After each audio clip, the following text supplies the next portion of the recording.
Welcome to my channel. My name is Jim, and a few years back my family and I built this A-frame cabin. I have compiled this build video from old footage and pictures we took along the way. This build happened long before I started my YouTube journey, and the footage is a little rough, but I hope you find this video informative and a tool you can use if you decide to build an A-frame cabin for yourself. We struggled to find helpful YouTube content when we built ours, and I hope this video helps others who want to do something similar. This video will cover the basics of the structure, including foundation, framing, roofing, end walls, insulation, and subfloor. I am not a professional, and this is not professional advice, so please do your own research. We are proud of the little cabin we built, and I hope you enjoy the video. The basics of the cabin is that it is 20 feet wide by 24 feet long, with 2-foot eaves on each end, making the total footprint 20 by 28. It is made from 15, 20 by 20 by 20 equilateral triangles. It has a 9-foot wide by 13-foot deep loft. We built it all with common tools and did not bring in any heavy equipment to build the cabin. We began construction with the foundation, and every good build starts with a solid, level, and square foundation. We did a layout with stakes and string to mark out the foundation, as well as the overall footprint of the cabin.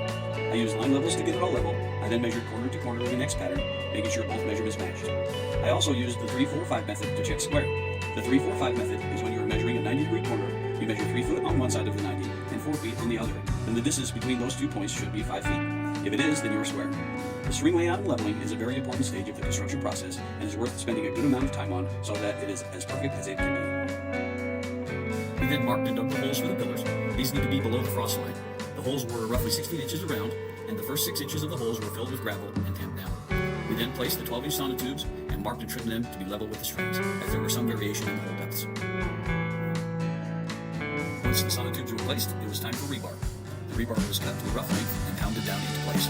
We then trimmed it to within a couple inches of the top of the pillar.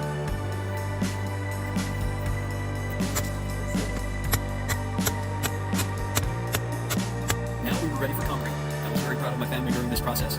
My boys mixed the concrete in mixing cups while my wife and daughter and I shoveled it into the tubes and placed the beam brackets and squared everything up. The brackets were a little tough to get perfect, but all in all it went pretty good. It was a very long day of mixing and pouring concrete. We were all tired and worn out by the time it was all done.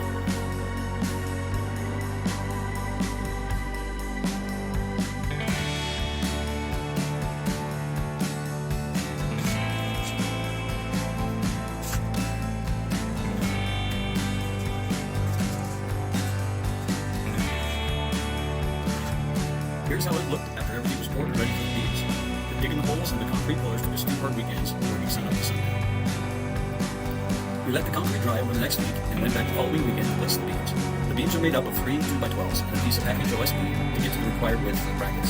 Then we glued and screwed them together. I used pressure treated because of the deep snow we get here. In some of the pictures and videos, you see a 2x6 under the beams, but that was just temporary while I sliced the beams together, as 28-foot 2x12s were not going to. Once the beams are assembled, they need to be leveled to perfection. As hard as we tried with the pillars, we were a little off in some places, so we shimmed the beams to get them perfectly level, and anchored them into place in the brackets with light bolts.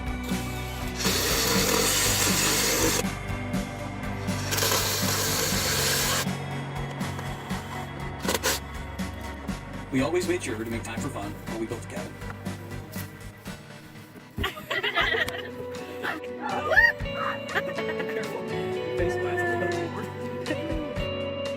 Now we were ready to build the cabin structure. To make it easier to build this cabin on an off-grid property, we pre-cut all the angles on the board that were used for the eggs on a saw down in town. This saved us a ton of time building the cabin. Can you cut it out? Oh, this is a really good.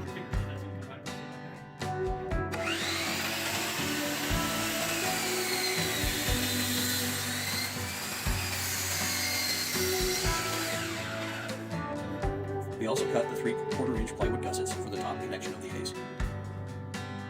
We planned on doing a build week for the main cabin structure.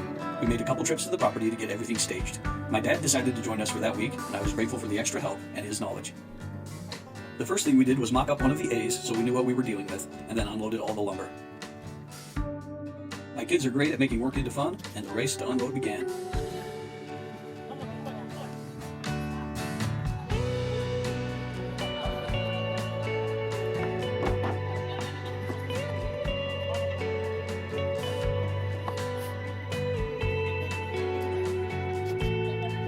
We then created a jig on top of the support beams so we could assemble all the A's and they would all turn out exactly the same.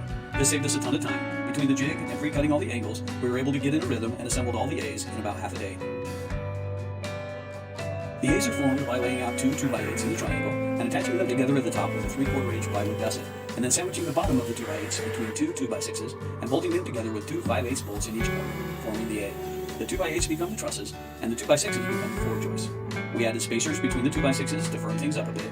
For the A's that form the end walls and the A's that make up the loft, additional 2x6s are added to form the door headers and the floor joists of the loft. For this cabin design, we kept it simple and used 20-foot boards. 20-foot 2x8s and 2x6s are readily available at most lumber yards. This helped keep the cost down and made the angles and layout easier, as well as being manageable for just a few people to stand up.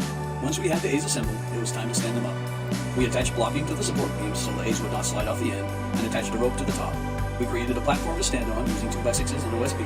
We then lifted the A from the platform, and my dad pulled on the rope to stand the first A into place.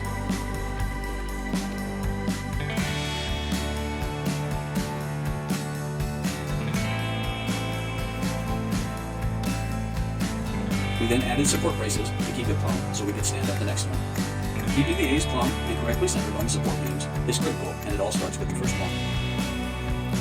To create the right spacing, which is 2 foot on center, I added a spacer piece of 2x6 using joist anchors. This was not part of the plans in the book, but ended up making the top spacing easy, and I feel like it created additional rigidity to the structure. The A's are attached to the support beams by brackets called perforating ties. A's number 2 and 3 were stood up and braces were attached to keep them in place. As soon as we had the 5th A in place, we were able to attach the first piece of sheeting. This process continued until all the A's were stood up.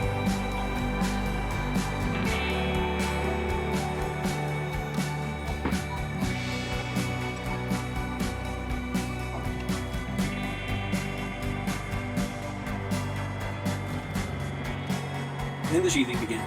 A few of us worked on sheathing the roof with 5/8 OSB, while my wife, daughter, and youngest son sheathed the bottom of the cabin with 1/2 inch exterior grade plywood. Sheathing the bottom was a dirty job and there was no easy way to do it, but it needed to be done in order for us to insulate the floor like we wanted to.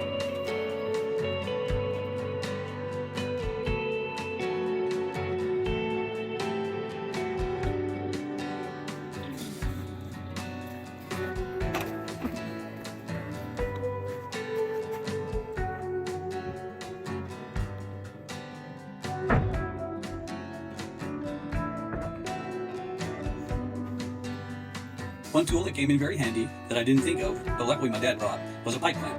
There are always some bows in the boards, and we used the pipe clamp to adjust those out as we attached the sheathing, creating near perfect spacing. The upper sheathing was hard to do, but I was able to slide the sheet of OSB up the ladder and into place.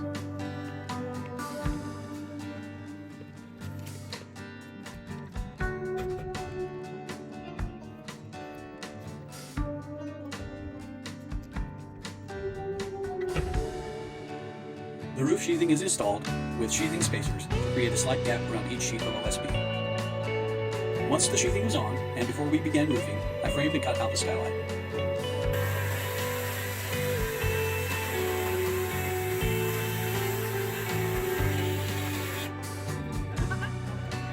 Really good.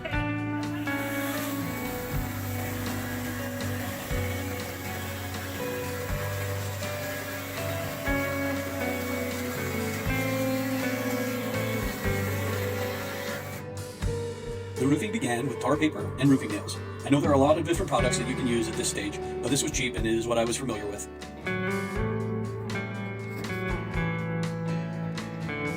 Once the tar paper was on, we started installing the roof panels. These were all pre-cut to length by the roofing supplier, making it easy and fairly fast to roof the cabin.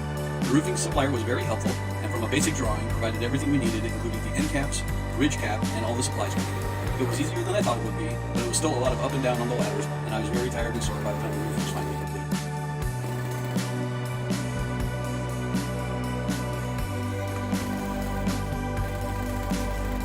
While I was roofing with my older son, the rest of the family worked on insulating the floor and installing the flooring. We used 1-inch rigid foam insulation, along with R13 fiberglass insulation to the floor. The flooring was 3/4 inch tongue and groove OSB floorboard. These were glued to the floor joists and screwed into place. We did the same thing in the loft.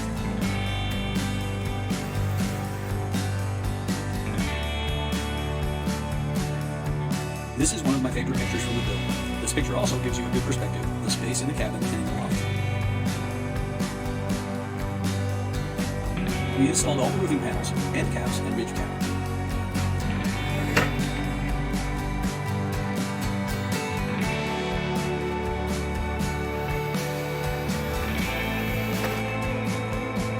We installed the skylight, and unfortunately I did not get any video or pictures of that installation, but it was pretty straightforward, and I simply followed the instructions that came with the skylight. The most critical part of the skylight installation is the flashing around it, making sure rain runs off of it properly. Next came the end walls. We were able to complete one end wall and measure for the glass in the other end wall during our build week. We framed the end wall, sheathed it with OSB, waterproofed it, and installed the windows and doors. The windows were leftovers from my work, and we bought the door used from Facebook Marketplace. We painted the exterior of the windows with black spray paint. I was unsure about how long it would last, but it has been years now and it still looks great.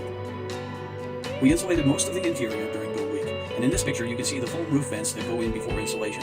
I don't have any good pictures or video of it, but we vented and enclosed the eaves with plywood and wire mesh. My family and I, mostly me, are fans of the Homestead Rescue Show.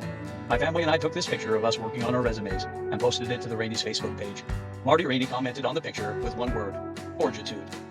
In a later Homestead Rescue episode, Marty Rainey defined fortitude as forging ahead with the right attitude. It was a long week, but we accomplished a lot. We built the entire main structure with the exception of the glass end wall in 9 days.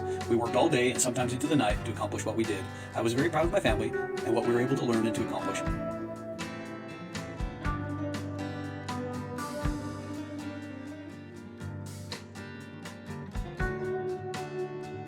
I built the storefront glass end wall at work. I've been installing glass for over 20 years, and believe it or not, this was the first triangle window I'd ever built out of storefront material, and it proved to be quite difficult, but it really turned out great.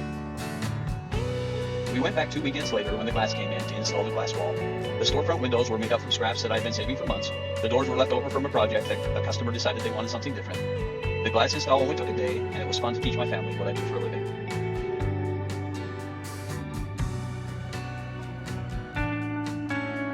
The next day, we enclosed the eaves with cedar pieces that we got for cheap from a lumberyard. This completed the exterior shell of the cabin. The entire structure was closed in and ready for interior finishes. We really feel like we accomplished a lot over the course of just a few weekends and a build week. A-frames are great structures that go up fast, and with the size we chose was manageable for my family and I to build. I hope this video helps someone out who is thinking about doing something similar. If you would like a full tour of the finished cabin, please click here. If you found this video helpful, please like and comment. And thank you for watching.